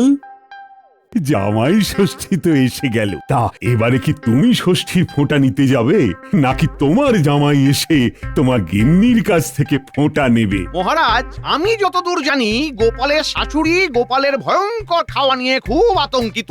সেই আতঙ্কের জন্যই গোপালকে আর নিমন্ত্রণ করেন না। কি গোপাল, কথাটা সত্যি নাকি? কি করব মহারাজ বলুন তো, এ কথার কি উত্তর দেব? এ খবর মন্ত্রীমশাইয়ের কানে কে দিল কে জানে। মন্ত্রীমশাই, আপনার কি পরের বাড়িতে আড়ি পাতা স্বভাব আছে নাকি? এই এই এই গোপাল, ভুলভাল কথা বলবে না। আমি পরের বাড়িতে আড়ি পাতি? হ্যাঁ, এই গুণটা না থাকলে এত বড় মিথ্যে কথাটা আপনি বললেন কি করে? আপনার আর কোনো কাজ নেই? সত্যি তো মন্ত্রী, তোমার আর কোনো কাজ নেই? গোপাল না হয় একটু খেতে ভালোবাসে, তা বলে তোমরা গোপালের খাওয়া নিয়ে এত খোঁটা দেবে? আর গোপাল, এবার কি তুমি তোমার শাশুড়ি ঠাকুরনের কাছে যাবে? এবার ইচ্ছে আছে। মন্ত্রী, তুমি কি করবে? আমাকে তো যেতেই হবে মহারাজ, আমাকে তো আমার শাশুড়ি ঠাকুরন চোখে হারায়। তা মন্ত্রীমশাই, আপনি আপনার শাশুড়ি ঠাকুরনকে কি দেবেন? আমার কোনো খরচ নেই, আমাকে কিচ্ছু দিতে হয় না। মুখে একটু মিষ্টি হাসি নিয়ে গেলেই উনি খুশি হয়ে যান। তারপর কি খাওয়ানো বাবারে, সকাল থেকে শুরু করে রাতে একটা হজমের গুলি খাইয়ে তবে শান্ত হন। খুব চলেছে। মা, মন্ত্রীমশাই আপনি এত খেতে পারেন? ধ্যাত, হয় না বিশ্বাস মোটে। যা বললেন সব সত্যি কথা, এত সব খাওয়া জোটে? ঠিক কথা বলেছে ওই সভাকবি, ওই তো পাকানো দড়ির মতো চেহারা। ও তো ওই হজমের গুলিটাই ঠিক আছে। গোপাল, গোপাল খুব খারাপ হয়ে যাচ্ছে কিন্তু। তুমি কি মনে করো যে আমি খেতে পারি না? সে একদিন খাওয়ার প্রতিযোগিতা করে দেখা যাবে কে কত খেতে পারে। ঠিক আছে, তাহলে জামাই ষষ্ঠী হয়ে যাক, সবাই যে যার ঘরে ফিরে আসুক, তারপর একদিন জমিয়ে খাওয়া হবে। মুর্শিদাবাদ থেকে খাসি আনবো, আর নদিয়ার দই। তার সাথে থাকবে পদে বিঘত খানেক তেল কই। তথাস্তু।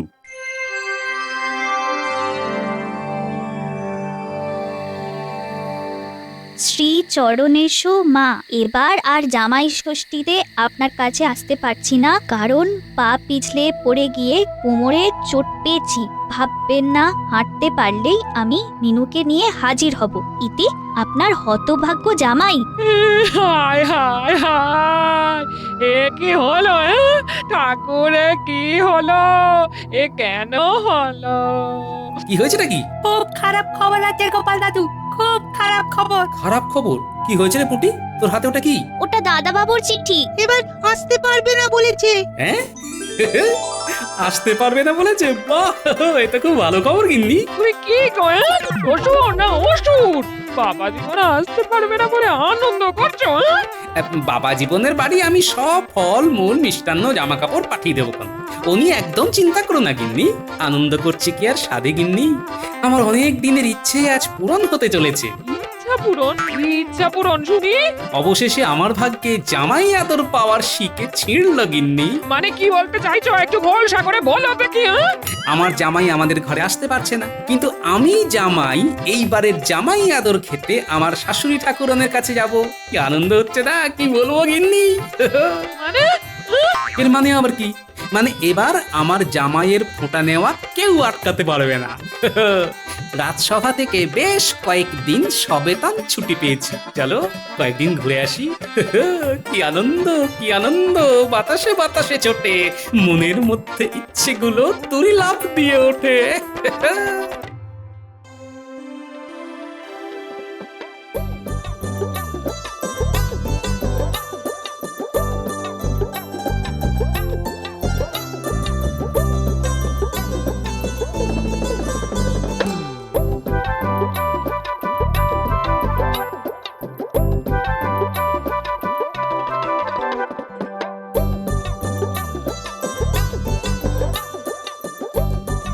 পুটি, তোর বাবাকে আমার কাছে এক্ষুনি পাঠিয়ে দে, বলবি কাজ আছে, গোপাল দাদু ডেকেছে, বুঝলি?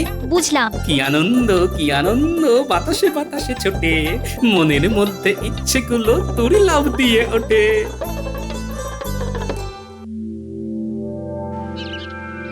কি বুঝলে গিন্নি? দেখলে আমার কোন পাকা ব্যবস্থা। পুটির বাবাকে দিয়ে জামাইয়ের কাছে ফল মিষ্টি জামা কাপড় সব পাঠিয়ে দিলাম। আমার জামাইও খুশি, মেয়েও খুশি।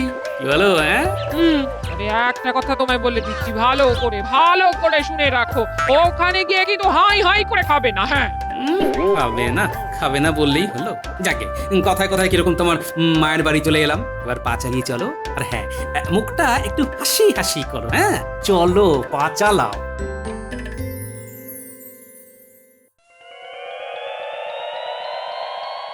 কি গো গিন্নি, তোমার হলো? সকাল সকাল না বেরোলে আমার শ্বশুর বাড়ি পৌঁছতে দেরি হয়ে যাবে। গাড়োয়ান অপেক্ষা করছে। করুক অপেক্ষা, আমিও জেদ ধরেছি। এই পুরনো বিচ্ছিরি গয়না পরে কিছুতেই যাব না। এই সেরেছে, এটা তো গত বছর বানিয়ে দিয়েছিলাম, 1 বছরেই পুরনো হয়ে গেল। কি যে বলো না গিন্নি। আমি কে? আমি আগে বলো, আমি কে? তুমি তো আমার বউ। তুমি কে? এ আবার কি কথা? এক কথা কত রকম ভাবে জিজ্ঞেস করছো গিন্নি। আচ্ছা তুমি মন্ত্রী কি করে হলে আমাকে বোঝাও। একটা সহজ প্রশ্নের উত্তর দিতে পারছো না। তুমি হলে মন্ত্রী আর আমি হলাম মন্ত্রীর বউ। হ্যাঁ, এটা তো ঠিক বলেছো। কিন্তু কেন বলেছি সেটা বুঝেছো কি? আরে এত ঘুরিয়ে পেঁচিয়ে বলবার কি আছে, সেটাই তো আমি বুঝতে পারছি না। শুনে নাও, আমি এই কৃষ্ণনগরের মন্ত্রীর বউ। আমি 1 বছরের পুরনো গয়না পরে আমার বাপের বাড়ি যাব। আমার একটা সম্মান নেই, আমি যাব না। গিন্নি, অমন করে না, গাড়োয়ান অনেকক্ষণ অপেক্ষা করছে। আমি যাব না, আমার নতুন গয়না চাই, না হলে আমি ঘরে দরজা দিলাম। গিন্নি, তুমি না গেলে এবারে তো আমার ফোঁটা নেওয়া হবে না। আর এই বছরে একবার তো জামাই হিসেবে স্বীকৃতি পাই। ও গিন্নি, কি ফাটা কপাল।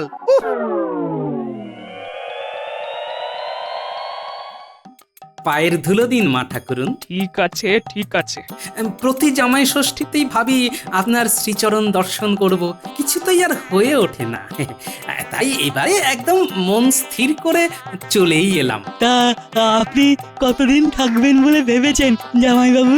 হ্যাঁ, তোমার মতো অতদিন থাকতে পারবো না, আমার তো কাজকর্ম আছে। তাই মাত্র দিন 2 থাকবো, বুঝলে। দিন 2? ওরে বাবা, দুদিনে তো আমাকে ফতুর করে দেবে। ও কেমন কথা? দিদির কাছে ভাই থাকবে না? সেই রকম ভাবেই জামাই ষষ্ঠীতে শ্বশুর বাড়ি আসবে না, আসার সাথে সাথেই কতদিন থাকবেন কেউ বলে।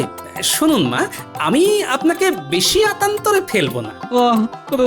কিরকম খাবেন সেটা একবার বলে ফেলুন। মা ঠাকুরন, আপনি যা খাবার আমাকে দেবেন তার অর্ধেক দেবেন। আমি অর্ধেক খাবো সকালে, তার অর্ধেক বিকেলে, তার অর্ধেক রাতে। মানেটা তো ঠিক বুঝলাম না বাবা জীবন। তুমি অর্ধেক খাবে মানে?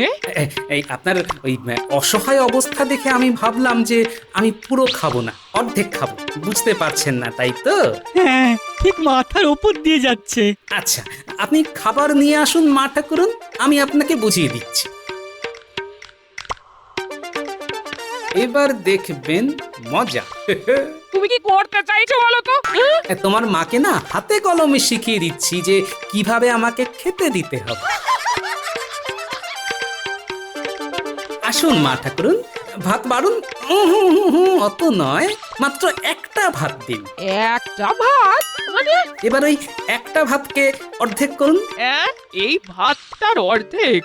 এই যে নখ দিয়ে কেটে দিলাম, অর্ধেক হয়ে গেল। এবার দুটোকে মিলিয়ে দেখুন, দুটো সমান হয়েছে কিনা। সমান না হলে? অর্ধেক না হলে জামাই মনক্ষুণ্ণ হবে, আর মনক্ষুণ্ণ হলে জামাই যা খেতে চাইবে তাই খেতে দিতে হবে। না, আমি যা ভাগ করেছি দেখো সমান। আজ কার মুখ দেখে উঠেছিলাম। সবাই বলে আমার জামাই নাকি খুব চালাক। এ তো দেখি হত বোকা। আপনি কি ভাবছেন সেটা আমি বুঝতে পারছি, একটু সবুর করুন, দেখুন কি হয়। বাহ, সুন্দর ভাগ হয়েছে। এই অর্ধেক ভাত আমি মুখে দিলাম। এতে তোমার খাওয়া হয়ে গেল? হয়ে গেল। এইবার এই জলটুকু খেয়ে যাই, 4-5টা দেখে আসি। একটু হাঁটা চালা না করলে খাবার হজম হবে না। এত খেলাম, আজ তো এমনি খেলাম। এত খেলে? কি খেলে? ওই যে তোমার মা মানে আমার শাশুড়ি ঠাকুরন যা খাওয়ালেন। যাই, একটু হেঁটে আসি, পেটটা ভীষণ আইঢাই করছে।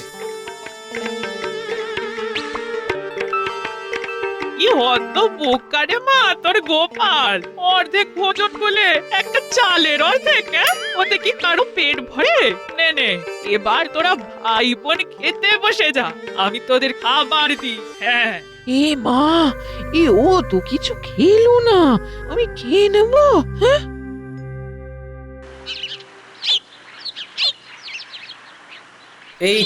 এই তো সেই খাবারের দোকান। ও কর্তা, কি খাবার আছে?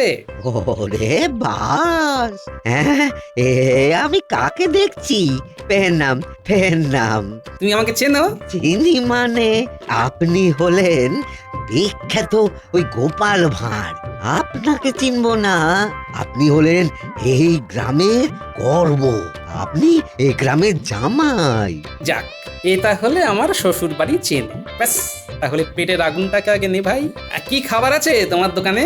আরে সরু চালের ভাত, গরম ভাতে গাওয়া ঘি, তারপর ওই বিউলির ডাল চাকা চাকা ওই ছাকা তেলে ভাজা, আলু পোস্তর বড়া, কাতলা মাছের পাতলা ঝোল। বাহ, খাসা তোফা, দাও দেখি। আসুন আসুন, খাবার দিচ্ছি। আজ আমার কি সৌভাগ্য, রসরাজ গোপাল ভাঁড় আমার দোকানে খেতে এসেছেন। শোনো দোকানি, আমি কিন্তু দুবেলা তোমার দোকানে খেতে আসবো, কেমন? 3 দিন থাকবো। কত দিতে হবে তোমাকে? জানোই তো, বুড়ি মানুষ, হাত পুড়িয়ে রান্না করবেন, আমার ঠিক লাগছে না। আবার আমার বউটাও সাথে আসেনি। আপনার থেকে পয়সা নেব? কি যে বলেন গোপাল দাদা, আমার পাপ হবে না, ওটা আপনি আমার ওপর ছেড়ে দিন। হ্যাঁ, আমি আপনার শাশুড়ি ঠাকুরনের কাছ থেকে নিয়ে নেব। এটাই তো চেয়েছিলাম, আর এটা যে এত সহজে হবে ভাবিনি। ঠিক আছে, এখন খেতে দাও, জমিয়ে খাই। শোনো, এখন কিন্তু কাউকে আমার ব্যাপারে কিচ্ছুটি বলবে না। আমি যেদিন চড়ে যাব সেই দিন সবাইকে বল, কেমন? কেন গোপাল দাদা? বুঝলে না, আমি রাজকর্মচারী, কত শত্রু আছে বলো তো, কখন কি হয়ে যায়। তা ঠিক আছে, আপনি একটু বসুন, আমি আপনার খাবার নিয়ে আসছি। বুঝলে গিন্নি, আমাদের এই গ্রামটা ভীষণ ভালো। আর শ্যালক বাবাজি, তুমি কবে জামাই ষষ্ঠী ফোঁটা নিতে যাবে? মেঘে মেঘে তো বেশ বেলা হয়েছে। আমি তো এই কবে থেকেই তৈরি হয়ে বসে আছি, কিন্তু মাই তো বলে এখনো আমার খেলাধুলো করার বয়স। বাজে কথা রাখো। হ্যাঁ, সারাদিন কিছু খাওনি, তোমার তো পেটে পিত্তি পড়বে গো। কিরকম কথা বলছো তুমি গিন্নি? তুমি তোমার মাকে অপমান করছো। তুমি দেখলে না তোমার মা আমাকে কত খাবার দিলেন, পেটটা একেবারে আইঢাই করছিল।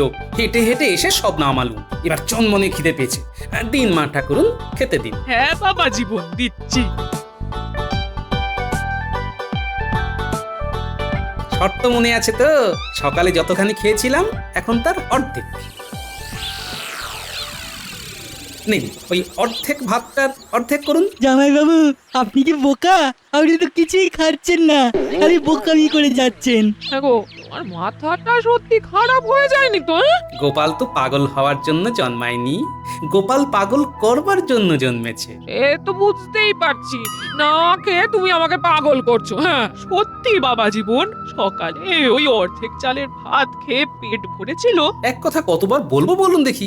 আমার খিদে পেলে কি ভয়ানক কষ্ট হয় সে তো আপনার মেয়ে জানে। কি গো, জানো না? হ্যাঁ সে তো জানি, তাই তো তোমাকে বলছি। হ্যাঁ শোনো, একটা গোপন কথা।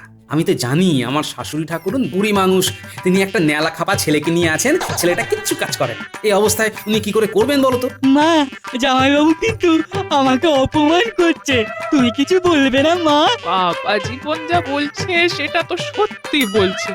সত্যি তো, বাবা যা রেখে গেছে সেটা ভাঙিয়েই তো চলছে। ভাগ্যিস আমার শ্বশুর মশাই খুব সঞ্চয় ছিলেন, তিনি ভালোই সঞ্চয় করেছিলেন বলেই না এই নাচন কদন চলছে। একদম একদম ঠিক বলেছো বাবা জীবন। হ্যাঁ, ওসব বাজে কথা ছেড়ে কাজের কথা বলো। কি গোপন কথা? ও, সেই খাবার ব্যাপারে তো বলছি। আমি তো এবার এখানে আসবো সেটা তো মনে মনে ঠিকই করে রেখেছি। তাই আমি আমার সহকর্মী বিজ্ঞানীকে বললাম, খিদা নিবারণ করে এমন কিছু ওষুধ আছে। আবার বিজ্ঞানী কি বললো? বিজ্ঞানী দিল ক্ষুধা হরণকারী বটিকা। খাবার পর এক পুড়িয়া মুখে ফেলে দিলেই হলো, ব্যাস। এই কই দেখাও দেখি কিরকম পুরিয়া। হ্যাঁ হ্যাঁ দেখাও দেখাও। ও, আমার গিন্নি বেশ চালাক চতুর হয়েছে। না, অন্যভাবে বিষয়টা সাজাতে হবে। সর্বনাশ, ওই কাজটি করতে পারবো না। বিজ্ঞানী বারবার বলে দিয়েছে, এই পুড়িয়া যদি কেউ দেখে তবে হিতে বিপরীত হবে। তখন এমন খিদে হবে না, যা পাবে তাই খেয়ে নেবে। না না না না, ওসব দেখে কাজ নেই। বিজ্ঞানী, তোমাকে নিয়ে একটা মিথ্যে গল্প বানালাম, নইলে তো গিন্নির কাছে ধরা পড়ে যাচ্ছিলাম প্রায়। এই মানুষটাকে আমি কত কি না ভেবেছি, এত কিছু চিন্তা করে। হ্যাঁ না, আমি খুব ভাগ্যবতী। এই ক্যাবলা বোকার মতো দাঁড়িয়ে আছিস কেন? জামাই বাবুকে হাওয়া কর। বাবা, এখন হাওয়া করতে হবে। উফ, কি জ্বালা।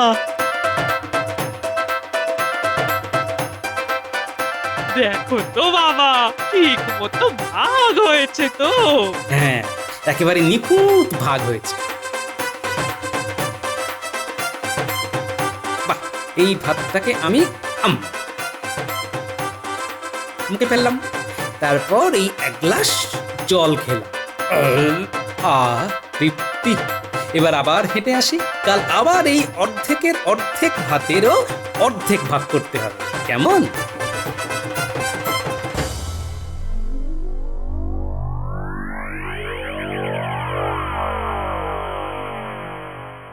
কি আনন্দ, কি আনন্দ, বাতাসে বাতাসে ছোটে, মনের মধ্যে ইচ্ছেগুলো তুরি লাফ দিয়ে ওঠে। কি গো দোকানি, আছে তো? আছি মানে সব রাতের খদ্দেরকে বিদায় করে আপনার জন্য বসে আছি। রাতে কি কি পদ করছো? আপনার জন্য ওই খাসির মাংস আর পোস্ত ছড়ানো বেগুন ভাজা, গাওয়া ঘিয়ে ভাজা লুচি, শেষ পাতে মিষ্টি, মনোহরা আর এখানকার বিখ্যাত ক্ষীরের চমচম। বাহ, তোফা! নাও বাড়ো বাড়ো বাড়ো, তোমার পদের কথা শুনেই তো খিদে বেড়ে গেল রে। আপনি বসুন না, আপনি বসুন, এই হাত পাকাটা নিয়ে ততক্ষণ হাওয়া খান। আমি বরং ওই গরম গরম লুচিটা ভাজি। ভাজো ভাজো ভাজো, আমি তোমার কথা ভুলবো না। কৃষ্ণনগরে গিয়ে তোমার কথা মহারাজকে বলবো, বুঝলে? মহারাজকে? ওরে বাবা!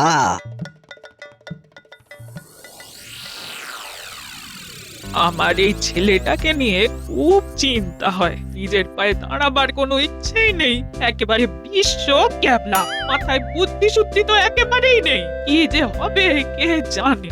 জামাইকে বলে রাজসভায় একটা চাকরি করে দিতে বল। দেখছি দেখছি, বাড়ি ফিরি। এত তাড়াতাড়ি ফিরবি? কাল তো সবে ষষ্ঠী, আর 2 দিন থাক না। মা, ওর খুব কাজের চাপ, খুব। মহারাজ তোমার জামাইকে চোখে হারায়, একদিন না দেখলে বাড়িতে পেয়াদা পাঠান। হ্যাঁ, কপাল কপাল, সবই কপাল। শুনলি? বলি শুনলি? ওই কানের গর্ত দিয়ে কি কিছু ঢুকেছে? যা বাবা, তোমার হঠাৎ করে কি হলো? চোখ, আবার মুখে বড় বড় কথা। জামাই বাবু এলে ভালো করে হাওয়া করবি, গা হাত পা ভালো করে টিপে দিবি, কথাটা যেন মনে থাকে। হ্যাঁ, বড় ভালো খেলাম গো দোকানি, তোমার হাতের রান্নাটি বড় মিঠে।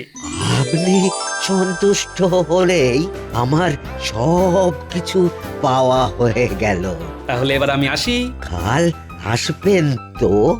যাবার আগে তোমার সাথে দেখা করে যাব।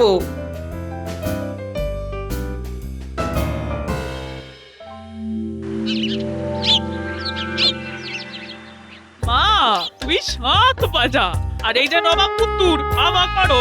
জামাই বাবুকে আমি তোমাকে আশীর্বাদ করি বাবা, তুমি আরো উন্নতি করো, আরো অর্থ উপার্জন করো। হ্যাঁ, এবার খাবার নিয়ে আসুন, অর্ধেক ভাতের অর্ধেক, তার অর্ধেকের অর্ধেক। বাবা এই এত ছোট টুকরোকে কিভাবে অর্ধেক করবো? এ তো আমার দ্বারা হচ্ছে না। তাহলে তো শর্ত ভঙ্গ হলো মা ঠাকুরন, আমি তো মনক্ষুণ্ণ হলাম, আর মনক্ষুণ্ণ হলাম মানে এবার আমি যা চাইবো তাই খেতে দিতে হবে। তুমি কি খেতে চাও সেটা বলো। ভাত নিয়ে আসুন, মাছ, মাংস, আলু ভাজা, সোনামুগের ডাল, ভালো পাকা আম, জল ভরা তালশাঁস সন্দেশ, রসগোল্লা।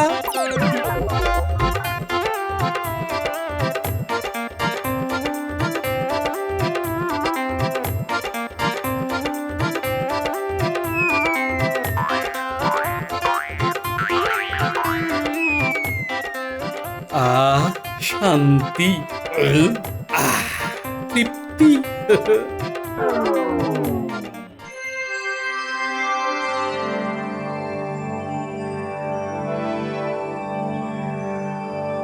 চললাম মা ঠাকুরন, বড় ভালো লাগলো জামাই ষষ্ঠীর খাবার। আসছে বছর আবার আসবো কেমন? চলো হে গাড়োয়ান, গাড়ি চালাও।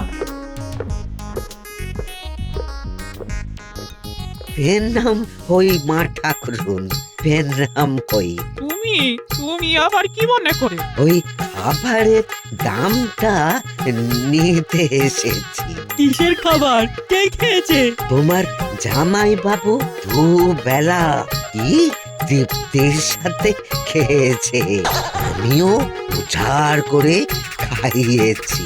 গ্রামের জামাই বলে কথা, আবার কত মান্যগণ্য মানুষ, যা চেয়েছেন তাই খাইয়েছি। তোমার কাছে দুবেলা খেয়েছে? হ্যাঁ, খুব তৃপ্তি করে। ওই মোটামুটি মূল্য যা হয়েছে তা হলো ওই 100 মোহর। ওরে বাবা রে! চলো গাড়োয়ান, আমার জামাই বাড়ি পূব গ্রাম। কি গিন্নি, এবার খুশি তো? না গো, আমি খুশি নই। আমার মা তোমাকে ঠিক মতো আপ্যায়ন করতে পারেনি। ওসব নিয়ে একদম ভেবো না, আমি খুব তৃপ্তি করে সবকিছু সুদে আসলে উসুল করে নিয়েছি। ওই গো, তোমার হলো? চলো চলো তাড়াতাড়ি চলো, বেরোতে হবে তো। হ্যাঁ হলো, আর একটু দাঁড়াও, আসছি বাবা আসছি। তোমার সেই প্রতিবারের মতো এক কাণ্ড। এত দেরি করো না তুমি, এখন না বেরোলে ঠিক সময় পৌঁছতে পারবো? চলো আমি তৈরি, এইবার প্রায় 1 সপ্তাহ আগেই শ্বশুর বাড়ি যাবো, কি বলো? হ্যাঁ চলো চলো, কতদিন পর বাপের বাড়ি যাচ্ছি বলো তো, আমার তো আর তর সইছে না।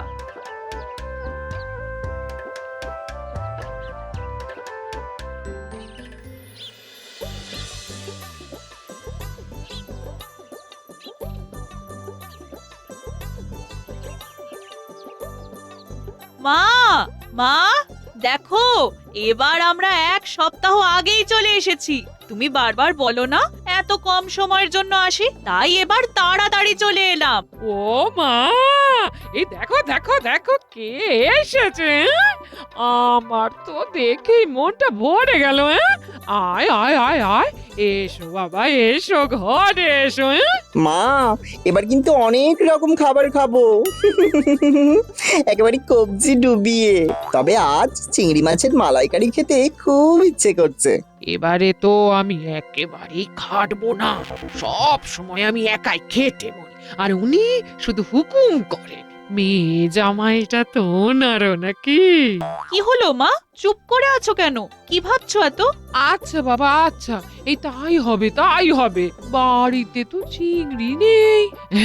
মিনুর বাবা আসুক, এলেই আমি বলছি বাজার থেকে বড় বড় দেখে চিংড়ি কিনে আনতে। হ্যাঁ আচ্ছা মা, এবার তাড়াতাড়ি এসেছি যখন, বহুদিন হলো কৃষ্ণনগরটা ঘুরে দেখা হয়নি। এবার তাহলে ঘুরে ঘুরে একটু নিজেদের মতন করে সময় কাটাবো। হ্যাঁ বাবা হ্যাঁ, নিশ্চয়ই নিশ্চয়ই। এখন আপাতত বিশ্রাম নাও, অনেক দূর থেকে এসেছো।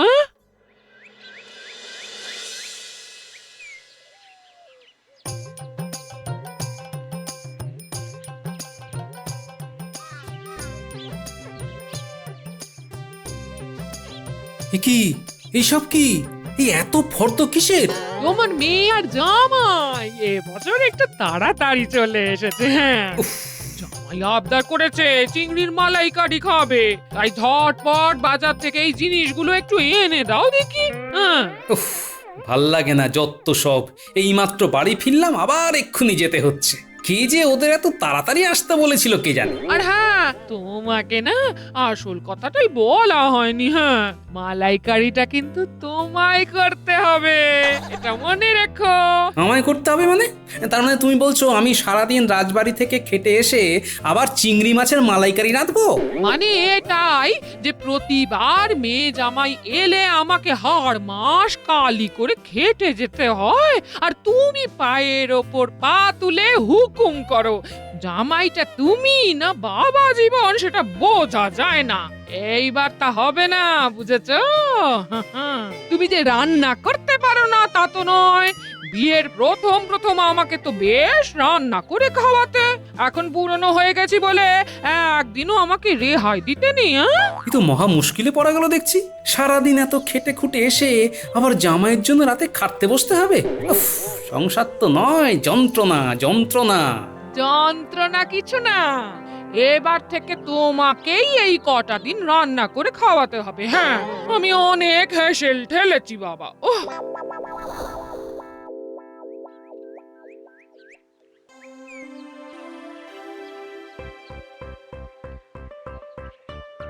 কই গিন্নি, আর কত দেরি? এবার তো রাজসভায় যেতে দেরি হয়ে যাবে।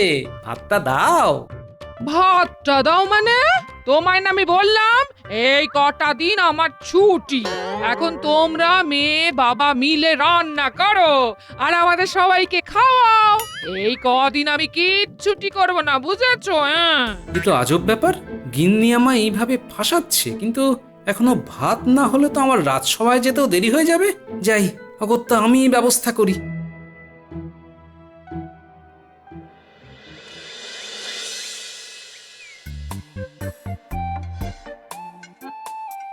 বাবা, আপনি রান্না করছেন? তাহলে আজ কিন্তু আপনার হাতের শুক্তো খাবো। অনেকদিন খাইনি, ভেবেছিলাম মায়ের হাতে খাবো। তা আপনি যখন রান্না করছেন, আপনি না হয় করে খাওয়ান। হ্যাঁ, তা আবার খাওয়াবো না? ঘাড়ের উপর এসে বসেছে বেটা জামাই। হ্যাঁ বাবা, তুমি যখন রান্না করছো তখন আমার জন্য একটু আলাদা করে লাউ চিংড়ি রেঁধো তো। আমাকে কি এরা শান্তিতে বাঁচতে দেবে না? লোকের মেয়ে জামাই এলে কত আনন্দ পায়, আর আমার হঠাৎ করে কে এভাবে হাত গুটিয়ে নেয়? একটু তো কাজে সাহায্য করতে পারে।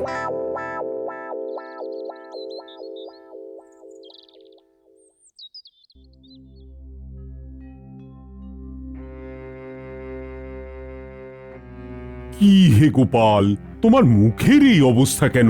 তা বা আজ এত দেরি হলো যে? তাছাড়াও তোমায় এত কেন ক্লান্ত দেখাচ্ছে গোপাল? আর বলবেন না মহারাজ, বাড়িতে আমার এক ফোঁটা শান্তি নেই। মেয়ে বউ জামাই মিলে আমাকে নাজেহাল করে ছেড়ে দিচ্ছে। কেন কেন কেন গোপাল, সামনে তো জামাই ষষ্ঠী। তোমার মেয়ে জামাই চলে এসেছে, তোমার তো আনন্দ হবার কথা। কিন্তু মহারাজ, এবার আমার সেটাই কাল হয়েছে। এক সপ্তাহ আগেই মেয়ে জামাই চলে এসেছে, আর এদিকে আমার বউ বলেছে যে কদিন ওরা থাকবে সেই কদিন সেও কোনো কাজ করবে না। এই কদিন নাকি তার ছুটি। বেশ হয়েছে, পেট মোটাটা এতদিন খালি খেয়ে আর ঘুমিয়ে ভুঁড়ি ফুলিয়েছে। একটু খেটে বুঝো কেমন লাগে।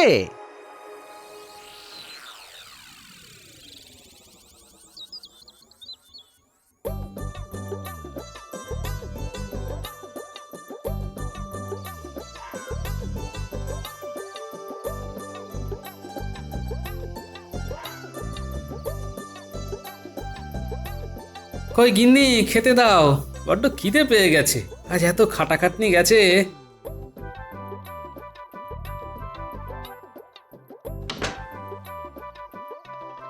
খেতে দাও মানে? এ আমাদের তো সবার খাওয়া হয়ে গেছে। হ্যাঁ, আমি তো ঘুমিয়েই পড়েছিলাম, তুমি এলে বলে আবার উঠতে হলো। হ্যাঁ, ঘুমিয়ে পড়েছিলে মানে? এত তাড়াতাড়ি ঘুমিয়ে পড়লে কেন? আর খাবার নেই মানেটা কি? হ্যাঁ, তোমরা কিছু খাওনি? হ্যাঁ, খেয়েছি। হ্যাঁ, ও বেলা যা রান্না ছিল মোটামুটি তাই দিয়ে আমাদের তিনজনের খাওয়া হয়ে গেছে। বাবা, তাই আর আলাদা করে তোমার জন্য রান্না করিনি। হ্যাঁ, তোমার যদি খুব খিদে পায় তুমি না হয় একটু ভাত ফুটিয়ে নাও। আচ্ছা আচ্ছা, তোমরা কেউ একবারও আমার কথা ভাবলে না? নিজেরা খেয়ে শুয়ে পড়লে। এতে এত দুঃখ পাবার কি আছে? একটু তো ভাতে ভাত ফুটিয়ে নিতে বলেছি, এমন করছো যেন কি না কি অপরাধ করে ফেলেছি। হ্যাঁ সেই ঠিকই বলেছ। না ঠিক আছে, তুমি যাও গিয়ে ঘুমিয়ে পড়ো, আমি মুড়ি বাতাসা খেয়ে ঘুমিয়ে পড়ছি।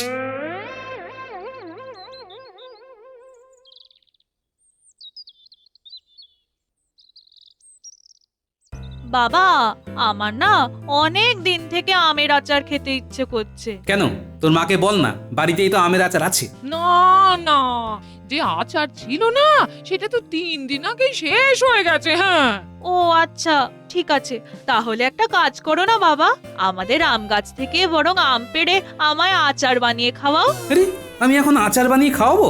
আমার কি আর কোনো কাজ নেই? পারবে না কেন? নিজের মেয়ে একটু আবদার করে আচার খেতে চাইছে, সেটা তুমি দিতে পারবে না?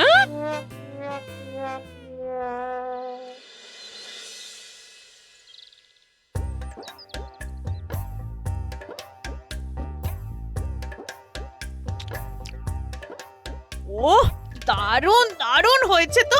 এবার থেকে এখানে এলে তোমার হাতেই আচার খাবো। আরো 1 বয়াম আমার জন্য আচার করে রেখো তো, যাবার সময় নিয়ে যাব।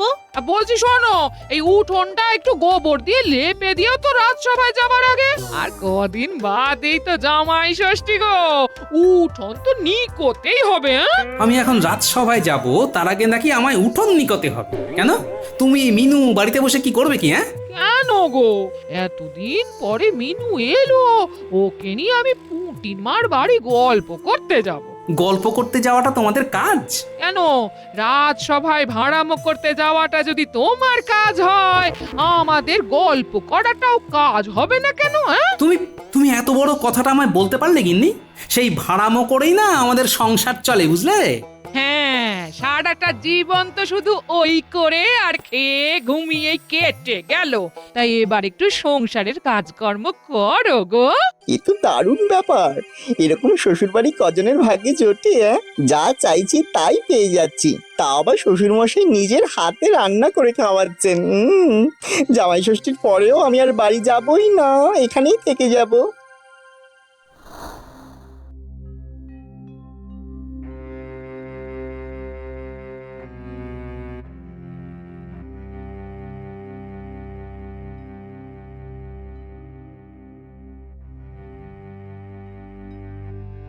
দাদু, তোমার এত কষ্ট কিসের গো? কি হয়েছে তোমার? মুখটা মুখটা কেমন যেন দেখে মন মরা লাগছে কেন গো? কি আর বলবো রে, বাড়িতে মেয়ে জামাই এসেছে, মেয়ে বউ মেয়ে জামাই 3 জনে মিলে আমাকে জ্বালিয়ে মারছে। এ বাবা, দাদু তোমার নিজের বাড়ির লোকজন এরকম করছে? তুমি মানুষের এত উপকার করো, কত ভালো মানুষ তুমি, নিজের লোকের জন্যই তো সঞ্চয় করছো, তারাই এরকম করছে। তুই ঠিকই বলেছিস, আমি তো সঞ্চয় করছি বাড়ির লোকের জন্যই, কিন্তু কোথায় যে কি সঞ্চয় করছি তা তো আমার বাড়ির লোক জানে না। এইবার তবে মজা দেখাচ্ছি। এখন আসি রে, আমায় আবার রাজসভায় যেতে হবে, দেরি হয়ে যাচ্ছে।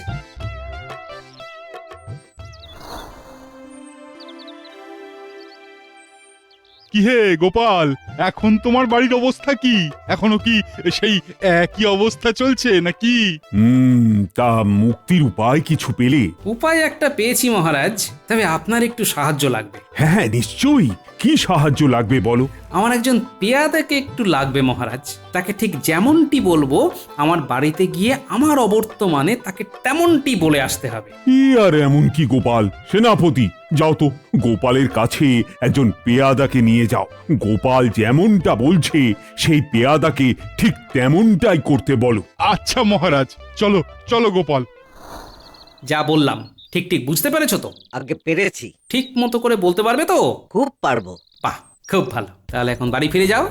আমি কিছুক্ষণ এই গাছতলাতেই বিশ্রাম নিই, খেটে খেটে গা গতরে সব ব্যথা ধরে গেছে। কাল সকালে আমি রাজসভায় আসার পর আমার বাড়ি গিয়ে যেমনটা বললাম ঠিক তেমনটা করে বিকেলে এসে আবার এইখানে আমার সঙ্গে দেখা করবে, বুঝেছো? যে আঙ্কে।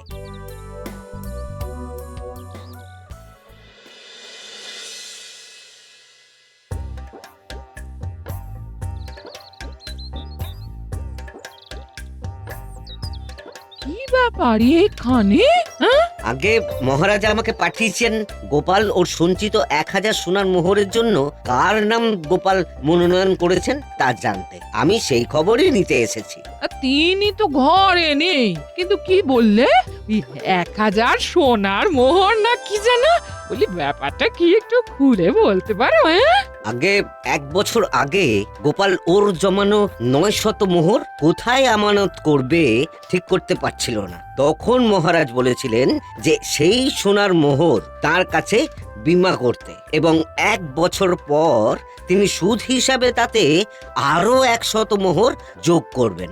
ওরে বাবা, তার মানে তো 1000 মোহর। হ্যাঁ, কিন্তু এই বীমার শর্ত ছিল একটাই, এই 1000 মোহর গোপাল নিজে নিতে পারবে না, তাকে তার পরিবারের কোনো একজনকে মনোনীত করতে হবে, যার হাতে মহারাজ এই সম্পূর্ণ 1000 সোনার মোহর তুলে দেবেন। এখন সেই সময় পূর্ণ হয়েছে, তাই মহারাজ আমাকে পাঠিয়েছেন গোপালের কাছে। তিনি কাকে এই 1000 মোহর পাওয়ার জন্য মনোনীত করেছেন তা জানতে। এটা উনি তো এখন বাড়িতে নেই। বাড়িতে এলে না হয় জানাবো আপনি এসেছিলেন। তারপর মহারাজের কাছে গিয়ে তিনি কাউকে মনোনীত করেছেন তা জানিয়ে আসতে বলবো। হ্যাঁ আচ্ছা, এলে জানিয়ে দেবেন। এ বাবা, 1000 সোনার মোহর! পরিবারের কেউ একটা পাবে বললো, আর আমরা 3 জন ছাড়া তো পরিবারে আর কেউ নেই। তার মানে আমাদের 3 জনের মধ্যেই একজন কেউ পাবে, যে শ্বশুর মশাইয়ের সবচেয়ে প্রিয় পাত্র হবে।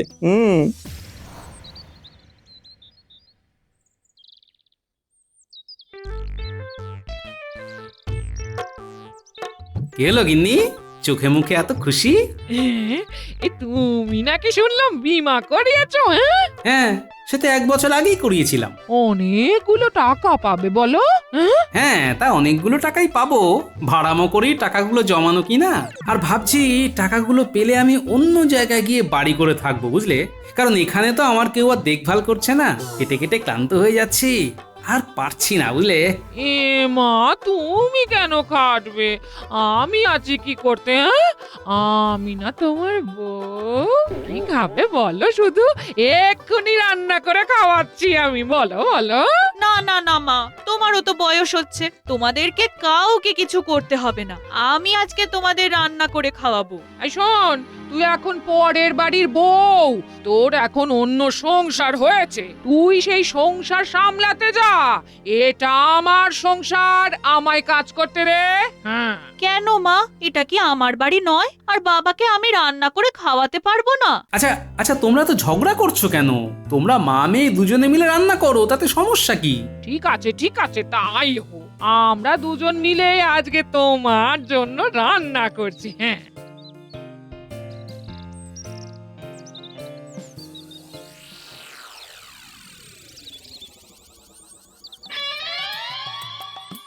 কি ফন্দিটাই না এটেছি। এতদিনের এত কষ্টের একটু উপশম হলো বাবা। জমি